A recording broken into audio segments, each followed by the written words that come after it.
Ridho Darmawan merupakan salah satu dari 7 remaja yang ditemukan tewas di Kali Bekasi.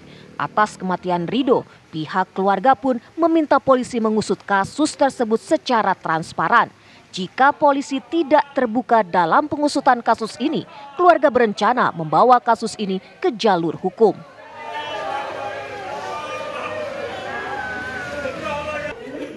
Keluarga juga meminta transparansi pemeriksaan anggota tim patroli Perintis Polres Metro Bekasi Kota di Propam Polda Metro Jaya. Saya bersama keluarga korban yang lain mungkin akan menempuh langkah-langkah hukum terkait kegiatan atau operasi yang dilakukan tim Perintis Presisi Polres Metro Bekasi.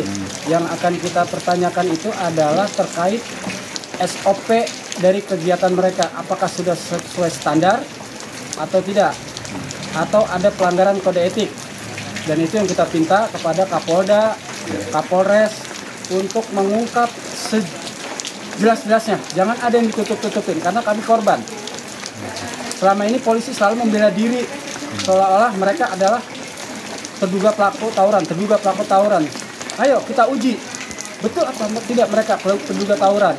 Karena saya juga mempunyai saksi yang selamat bercerita bahwa mereka tidak ada tawuran. Mereka baru santai di situ loh.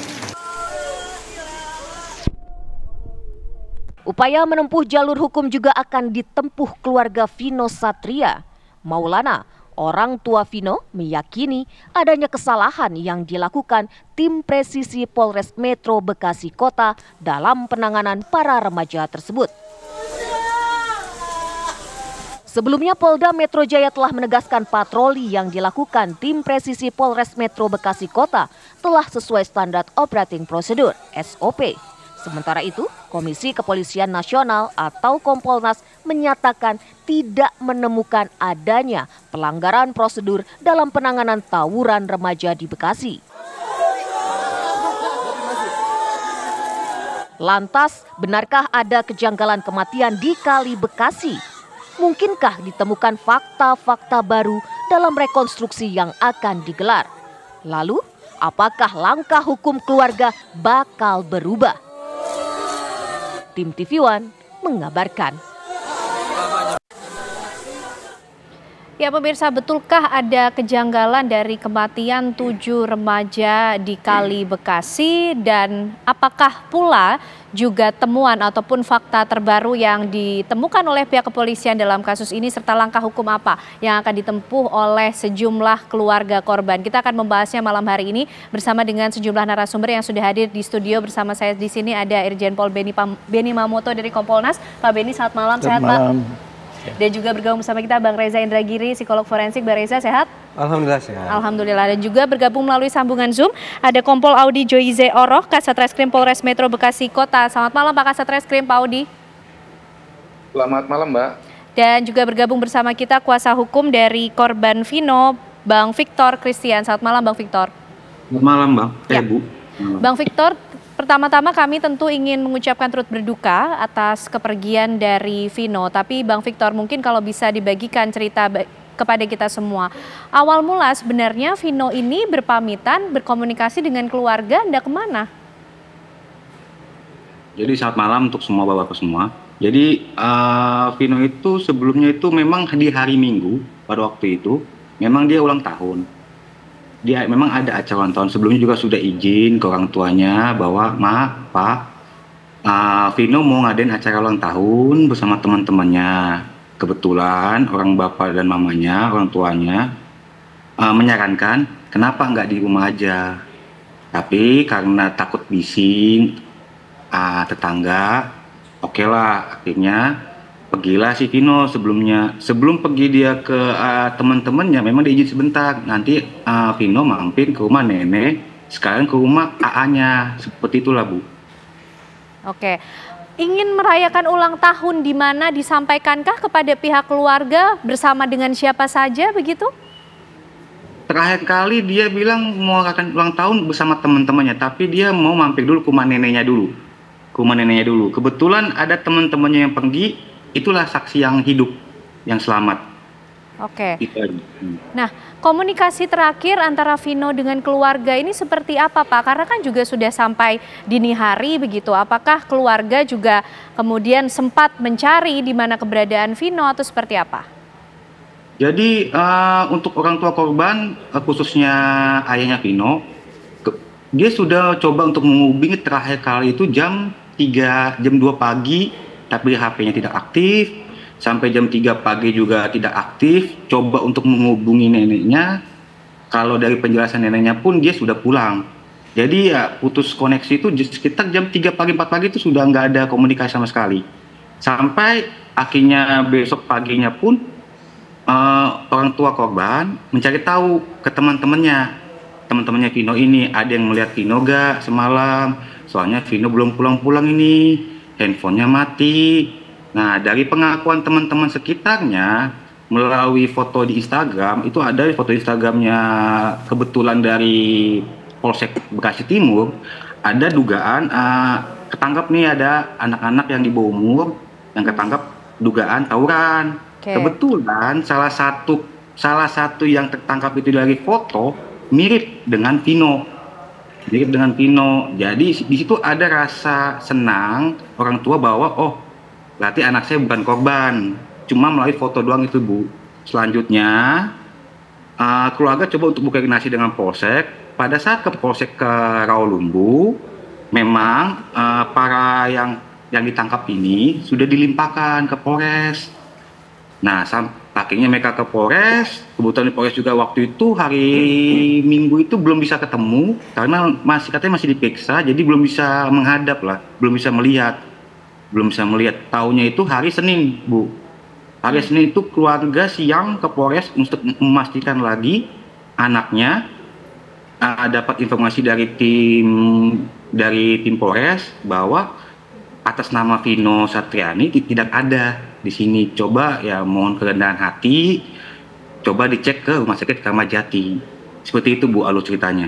Oke, Bang Victor, ketika berpamitan pergi bersama dengan teman-teman, adakah kemudian nama-nama yang disebutkan kepada orang tua mungkin dan juga dikenal sebagai teman Vino, atau seperti apa? Ini teman-teman yang baru mengenal atau bagaimana, Bang Victor?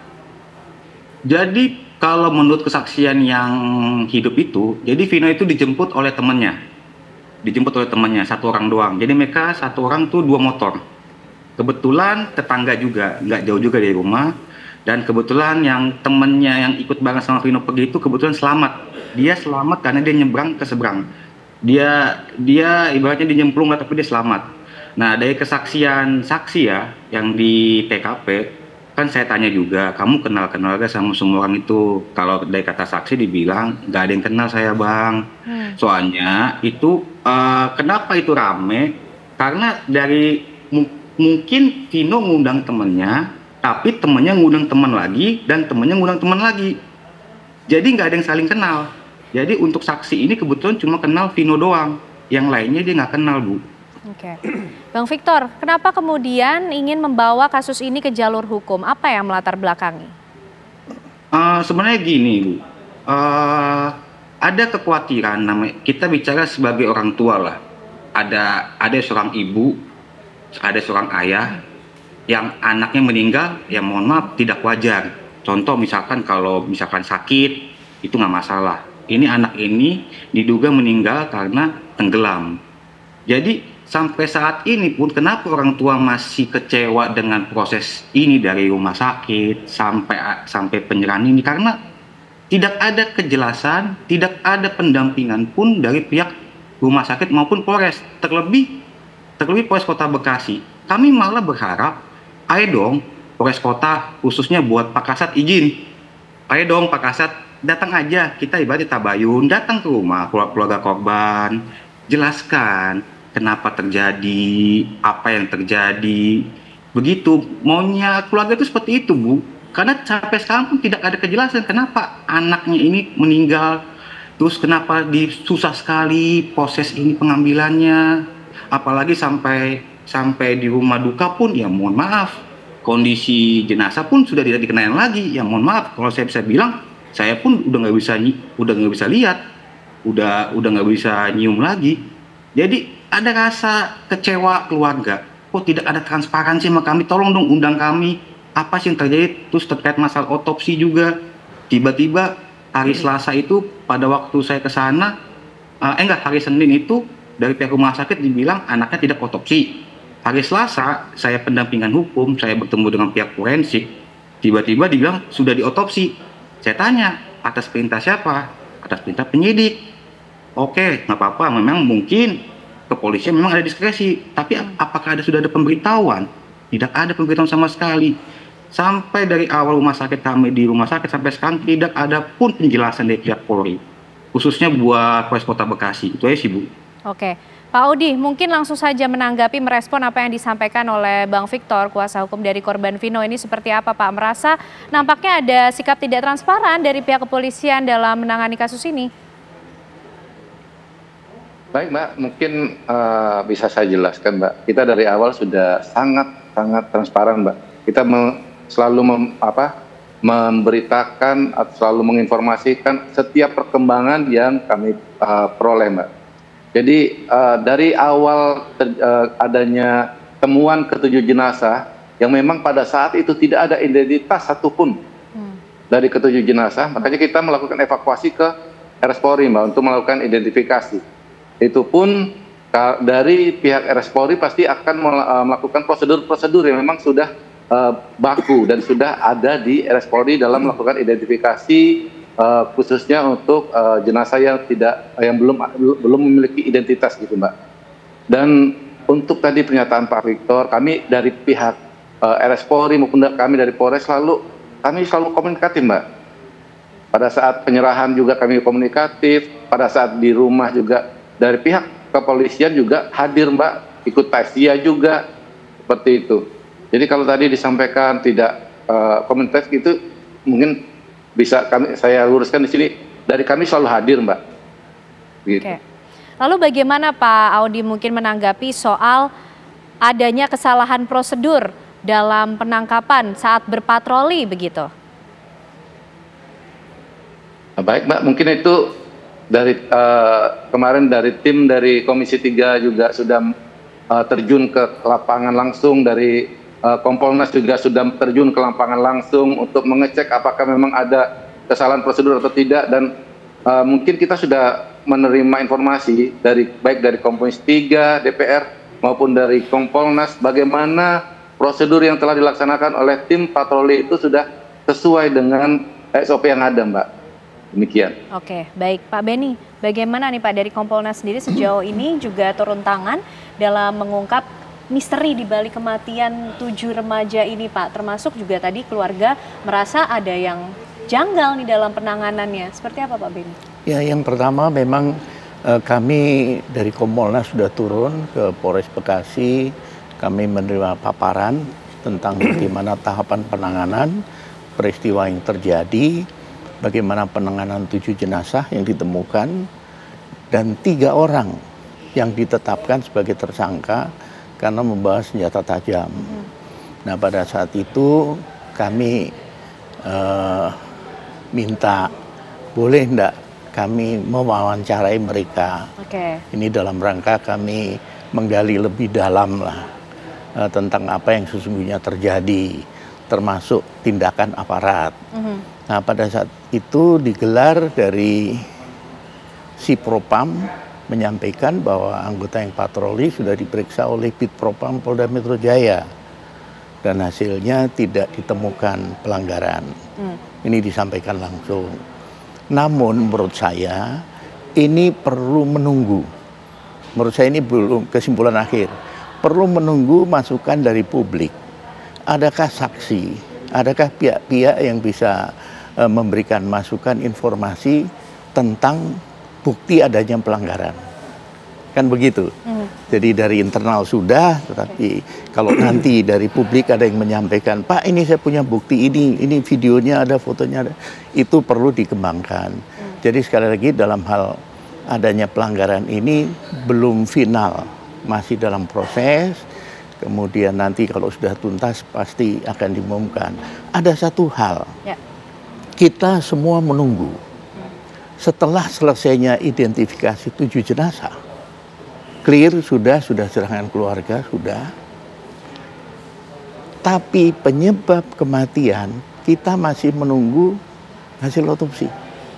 Ini sementara berjalan, mudah-mudahan tidak terlalu lama lagi nanti bisa diumumkan hasilnya. Penyebab kematiannya itu apa? Tenggelam, meninggal, atau sebelum tenggelam sudah meninggal. Itu nanti semua ahlinya yang akan bicara lah. Nah, inilah yang menurut kami publik masih bertanya-tanya, termasuk keluarga. Nah, saya yakin nanti kalau sudah ada hasilnya akan dikomunikasikan kepada keluarga, dijelaskan semua. Nah, rangkaian inilah yang kemudian nanti penyelidikan ini akan disimpulkan ada tindak pidana atau tidak. Yang jelas 3 sudah. Yang menarik buat saya ketika saya wawancara 3 orang ini. Tersangka ini ya Pak? Iya, saya miris mendengarnya itu. Kenapa Pak Ben? Pertama saya tanya, senjata tajam dapat dari mana? Saya beli online Pak, 200.000 saya dapat senjata tajam setinggi 1,8 meter. Begitu mudah anak-anak kita mendapatkan itu. Yang kedua, kamu ikut gabung kenapa? Kami diundang lewat WA. Kemudian kami membuka Instagram yang sedang live dan mereka mengundang siapa yang mau join. Jadi kalau apa yang disampaikan Pak Victor tadi terkonfirmasi, nggak saling kenal. Hanya 1-2 kenal di antara mereka. Jadi menurut kami ini menjadi PR kita semua karena pola ini hampir sama dengan yang di Padang.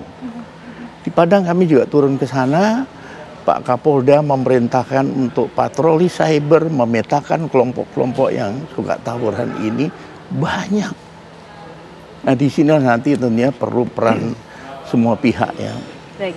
Keluarga, lingkungan, sekolah dan sebagainya kan usianya masih muda-muda. Ya, betul Pak Beni. Iya. Nah, Bang Reza ini masih menunggu otopsi, tapi mungkin ada sejumlah fakta, temuan dan kesaksian yang tadi juga sudah disampaikan oleh beberapa pihak. Mungkin nanti Bang Reza juga bisa menjelaskan apa kira-kira bisa memberikan jawaban dari teka-teki penyebab kematian dari 7 remaja laki-laki ini. Tapi ditahan Bang Reza, nanti juga akan bergabung bersama kita pemirsa paman dari korban Rido, Pak Jailani akan bergabung bersama kita di Apa Kabar Indonesia Malam. Usai jeda kami kembali untuk Anda.